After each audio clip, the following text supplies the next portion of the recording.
oh yeah, there's some leaders here, there's some people in the room that, have a lot of influence. And right away I realized, no, that's not what David's saying. You're really important in the kingdom. I hope you know that. I hope that you know how important you are in the kingdom. And I think just when we start to realize, when we start to really grasp the identity that God places on us, we face the new struggle in a new way, same old struggle with our identity, and we start to have to remind ourselves what God calls us.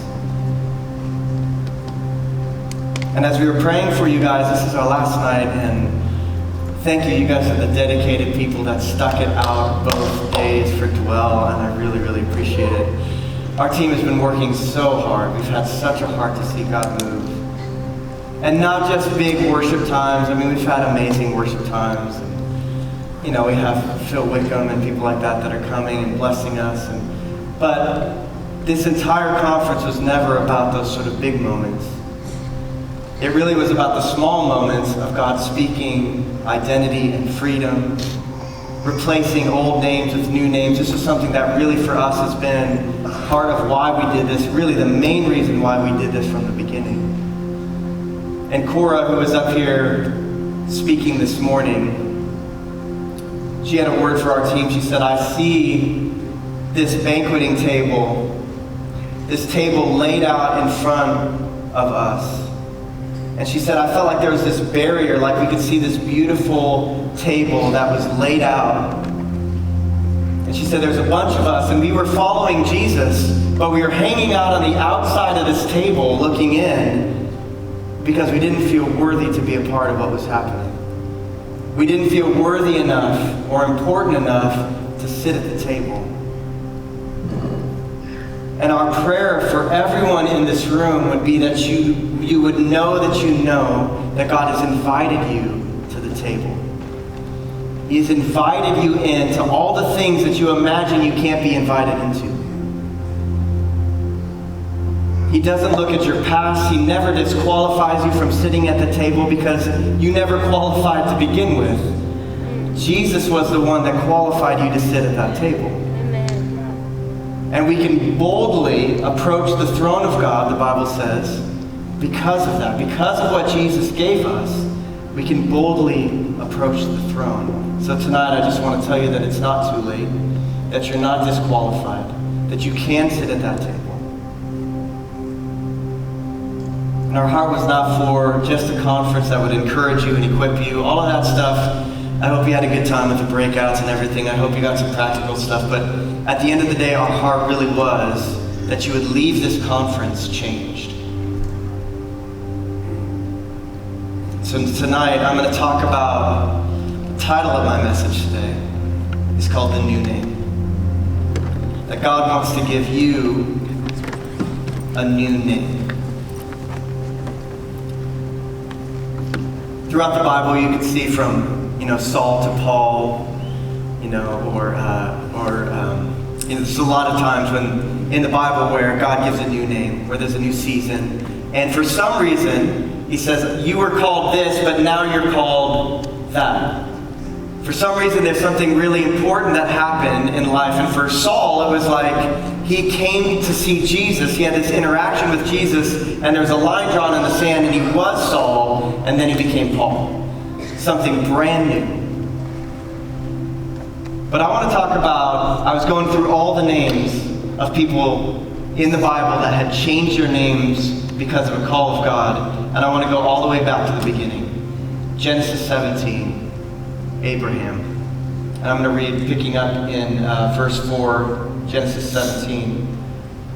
Behold, my covenant is with you. So the backstory here, we're in the beginning of Genesis 17. Abram was his name. He had been told that his life was going to be so fruitful that his descendants would be as numerous as the stars. That there'd be so much fruit in his life, it would be incalculable. God said, I have this promise for you, Abram. You are going to have this amazing fruit in your life, and it's coming. And in Genesis 17, Abram is 99 years old. I don't know how many of you are waiting for a promise from God. but I don't think there is one 99-year-old in this crowd. I could be wrong, I don't know. 99 years old. Some of us can't even wait 6 months for something to happen. 99 years old, no fruit. God said, you're going to be this fruitful guy. You are going to be the father of many nations. And Abram has been sitting on that for a long time. He's questioned it. He tried to take matters into his own hands with Hagar. He tried to do a lot of things. There's moments where he doubted that God was actually going to come through on it, and I honestly can't blame him. 99 is a long time. And can you imagine how many times he told his kids or told his wife, how many times maybe they rolled, well, his kid and his wife and his friends, and how many times did they roll their eyes like, yes, Abram, we've heard this before. You're going to have a ton of kids. But have you seen you? Have you seen your wife? It makes absolutely no sense. And at 99, he must have looked like a crazy old man to believe God for anything at this point. In verse 4, God starts to speak to him and says, "Behold, my covenant is with you, and you shall be the father of a multitude of nations. No longer shall your name be called Abram, but your name shall be Abraham, for I have made you a father of a multitude of nations. I will make you exceedingly fruitful.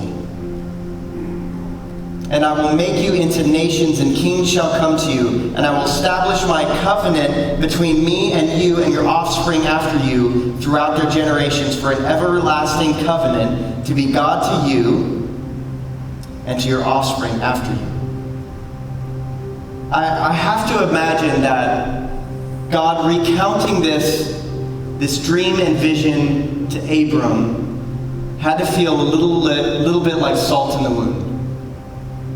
99 years old, he's going, "Hey, Abram, remember, I'm going to make you a great nation." And he must be sitting there in the back of his mind going, "You're amazing, I'm blown away, you're the God of the universe, you're in front of me.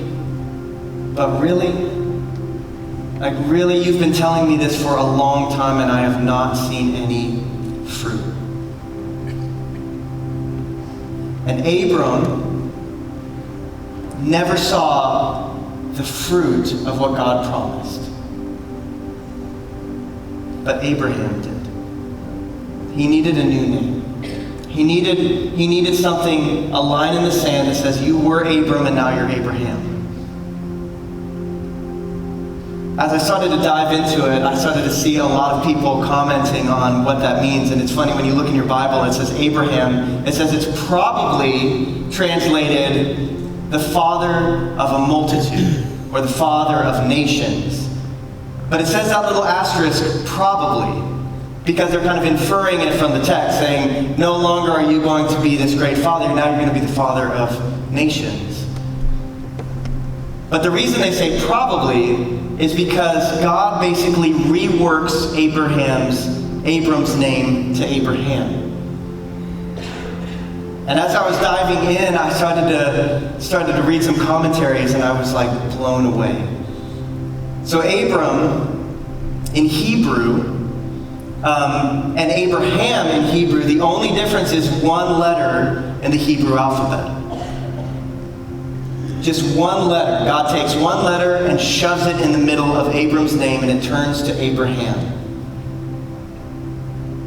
And the letter that he shoves in the middle of Abram is the letter that's in the middle of the word Yahweh. He takes a letter out of his own name. God removes a letter from his name and he shoves it right in the middle of Abram's name, and he becomes Abraham. God takes a piece of himself and he puts it into Abram's life. And he says, now you're going to be fruitful. You weren't fruitful before, and you knew me. I think a lot of us think like we're going to get this new name when we come to know Jesus. Which, yes, yeah, we're called children, we're forgiven. There is this sort of new identity that's placed in us when we're walking in darkness. Yes, we're conveyed into the kingdom of light, Colossians says, all of that. But I think there are several times in our lives where we go through a name change. We go from that moment where God says, you're going to be fruitful in the future, to now you are fruitful. And that's your name change. I started realizing recently that I had been imagining that my identity was really secure. I tried really hard to be like, I'm a child of God. There's so much beautiful imagery, like we're a royal priesthood. There's all these things in the Bible that's like, this is who we are. We're children of God. And these are awesome things. But I started to realize they were like bouncing off of me. I don't know if you're like me. It's like you hear this all the time now. People are talking about real identity, right identity in Jesus. And after a while, it started to not affect me anymore. I was going, yeah, I get that. I understand that. But for some reason, it's not penetrating my heart anymore. And I don't know why. I don't know what's going on. And you start to like war in the spirit, and you start to do all these things. And what's so amazing is come January, I did one little thing that started to shift a lot inside me. And we did our fasting season. A lot of churches nowadays do it, which I love. January, we set aside the whole month we fast one of the days, and we really try to pick up some new spiritual habits in our life to form us. And one of the things I started to do was I started to sit down before I read, because, I grew up a Christian. I'm like, quiet time. I know quiet time, Since my days in Young Life, I learned what a quiet time is. It's you sit down with your journal, you read the Bible, maybe you write a little something, spend a little time praying. I've been doing that for a long time. I've been doing that for over 20 years of my life. And I started a new habit in January, and it was just a small thing. But I would sit down before I pray, before I read. I would take a deep breath. I had this like inside me, I have to combat this lack of presentness in my life. So I took a deep breath and I would sit there. And before I started praying, before I started reading, I started analyzing myself just a little bit. And I'm like, okay, what are you hearing? What are you smelling? What are you feeling? What are you seeing? And I'm sitting in my kitchen, trying to wake up before my kids, which is a miraculous feat. And most nights I'm sitting there, most mornings, it feels like night because it's dark outside before the kids are awake. And I'm sitting in the kitchen and I'm really trying to analyze a little bit. And I started to analyze things like, Ryan, what are you thinking about? I know this doesn't feel like Christian quiet time yet. I'm not talking to Jesus yet. I'm talking to myself. I'm going, Ryan, what are you feeling? And I started to go, gosh, I'm thinking about dwell. It's stressing me out, Like, how's it making you feel? It's like, I'm tense. I'm like, okay, stop being tense,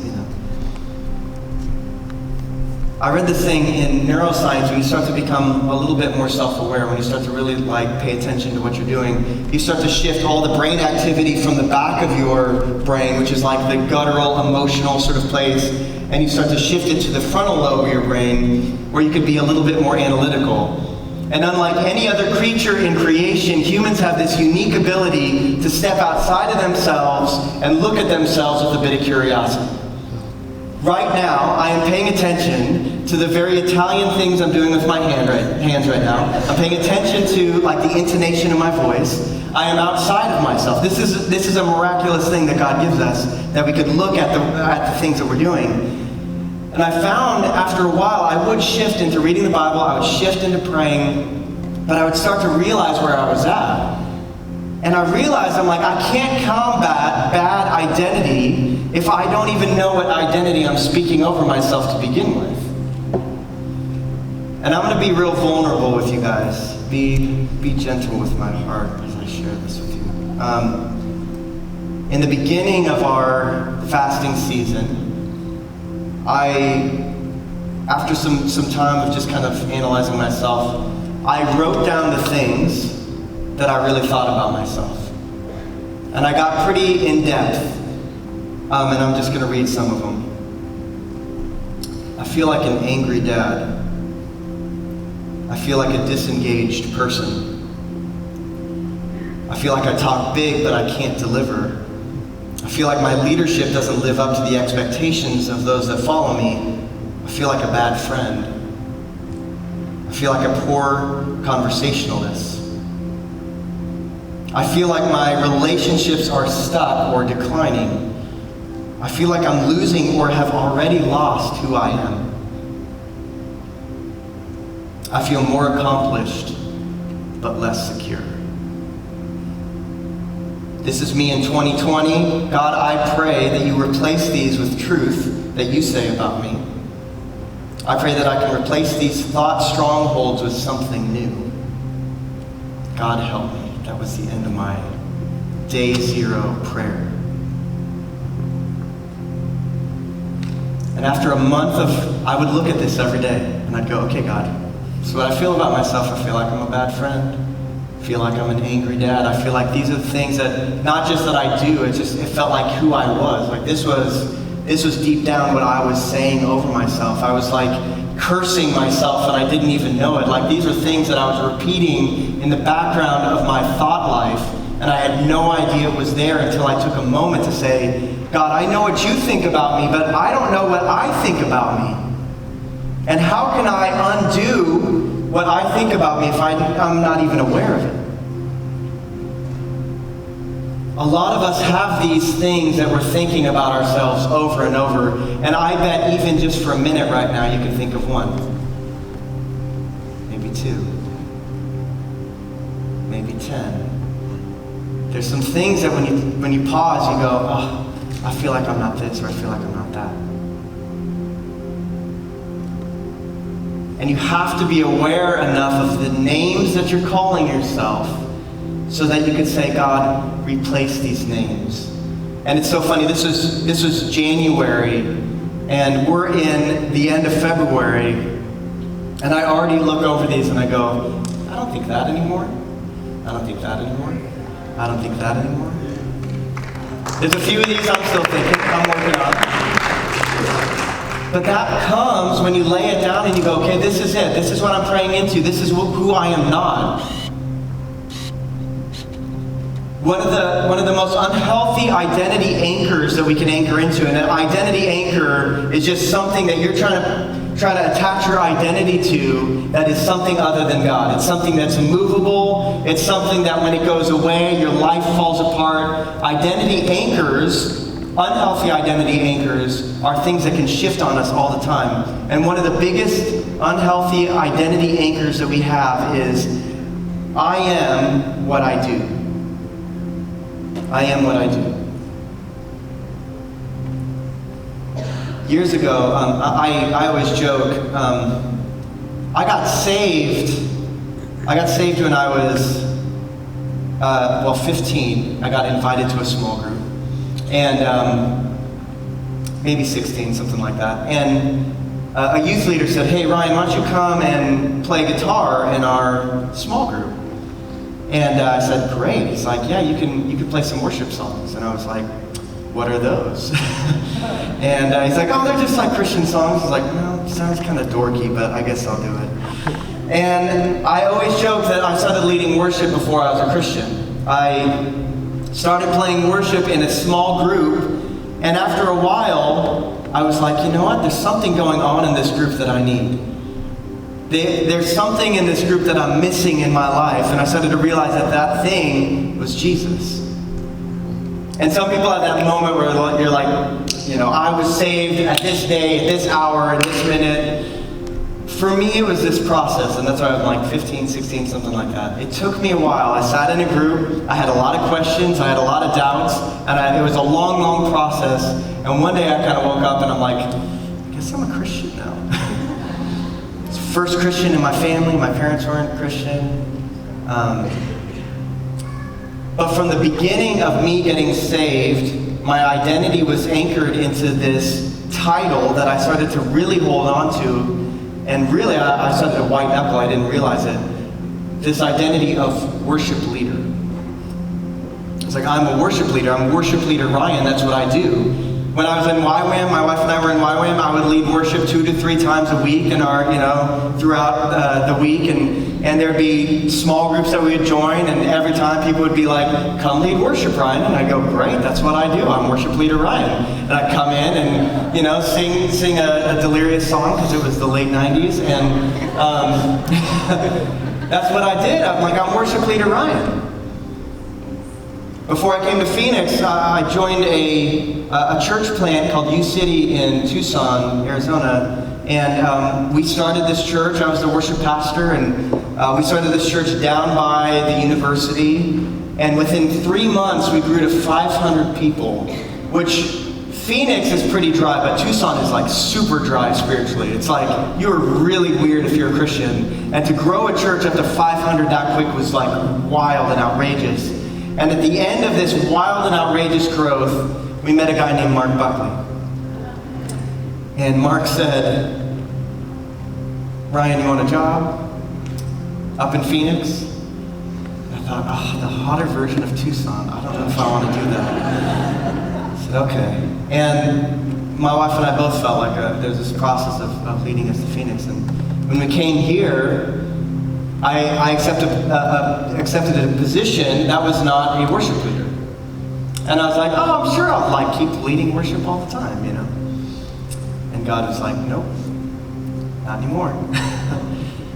And all of a sudden, my world came crashing down. Something that was so good, worship leader Ryan. That's a great thing. It's a Christian thing. It's a biblical thing. I felt like a Levite, like I'm going, man, I'm that forever. And all of a sudden, I was like, no, I'm not worship leader Ryan. I'm worshiper Ryan, but not worship leader Ryan. And it hurt. It was really, really painful. Any of you who have gone through a season where you're a church leader and then you're not that church leader anymore, that's a really, really painful season. But these identity anchors where it's like, this is what we do, so that's who we are, So the minute that you lose your job, if your identity is in your job, now your life is falling apart. If your identity is in the ministry that you're doing and your church blows up or something happens or they don't need you to do that ministry anymore, now your life is in ruins. Because you are anchoring who you are into what you do, and we are not supposed to do that. The world tries to do this with even sin. They say, it's not just that you're gay or you're straight you. They try to define you, not just say that this is something that behavior, but they say this is who you are. That sin is now who you are. It's one of those reasons why we get this kickback from the world when they're like, oh no, don't tell me that this thing is sin, because this is not just behavior, this is me, this is who I am deep down. And their identity is anchored in the wrong place. Your identity is not anchored in the sin you committed. It's not anchored in the job you have. It's not anchored in the ministry that you're doing. It's not anchored in any of those places. I think another unhealthy identity anchor is you are what you have. You are what you have. I think in my 20s, this was easier for me to combat because I didn't have anything. I'm like, sure, God, take everything. Take all the stuff. I don't care. I got a Takamine guitar and, I got nothing anyway, so just take it. My wife and I, when we were in YWAM, there was a year that we made $12,000 combined in YWAM. If you had told me, Ryan, you are not what you have, I'd go, you're darn right, because I got nothing. No problem. And we gave away money. I remember even we made $12,000 that year. We were giving money to students. I don't even know how we survived. But now, as I'm getting older, I'm like, okay, I'm pushing 40. I got 3 kids. I got a retirement, and we got our house, and our house is getting full of stuff, and our garage is getting packed with things that I don't even know where we got it. And these things start to build up in our lives, and then the minute you start to imagine, what if all this went away? Then it's like, that's a good heart check. Okay, what if my things went away? And there are some people that really have identity anchored in that. They got the best stuff, don't mess with their stuff. You see that come out with your kids. I see this all the time. This is when I started to realize, maybe I have a little more problem with this than I thought. Your kids are messing with your stuff, they break something, and you're like, I'm super mad about that, But that is an unhealthy identity anchor. The minute your house catches on fire, the minute the market crashes, your identity starts to crash down with it. It's an unhealthy identity. The last one I want to talk about, and I think this one, this one I think is the most poignant one. I think we're all dealing with this right now. You are what you aren't. You are what you aren't. My book editor would have hated this point. She'd be like, that's not correct grammar. And this is what I mean. Comparison is this poison that starts to slowly infect you when you're really giving into it. And that your identity is found not in what you have or who you are or your friends or anything else like that. Your identity is found in the lack of what you aren't and what you're seeing on social media, what you're seeing on Instagram. You are what you aren't. It's this never satisfied hunger that we go through, comparing ourselves. And it is not something that was invented with Instagram. I know we keep talking about it like Instagram invented it, or TikTok, I don't know, TikTok's a wild world. I'll stick with Instagram. Instagram did not invent comparison, it just amplified what was already there. And I think this is where, I might step on toes, I'm really sorry in advance. A lot of us gain inspiration from people that we really love, and that's okay.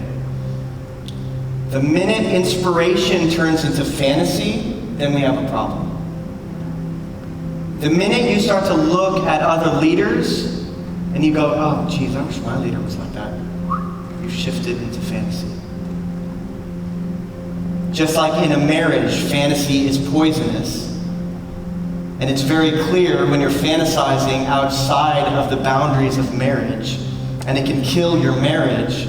But in the same way, in a very subtle way, and actually in a way that can happen even in church communities out in the open, it's this fantasy of perfection that is poisoning us to enjoy the leadership and the church that we are a part of right now. I think you sit in a group and it's really common these days to hear like, oh man, my pastor had a pretty good message, but he really should have listened to the latest message from Bill Johnson or Brian Houston or whatever. He really, there's this subtle thing that starts to sneak in and go, I like my pastor and all, but does he know about the new Stephen Furtick message? I think it would blow his mind if he really listened to that.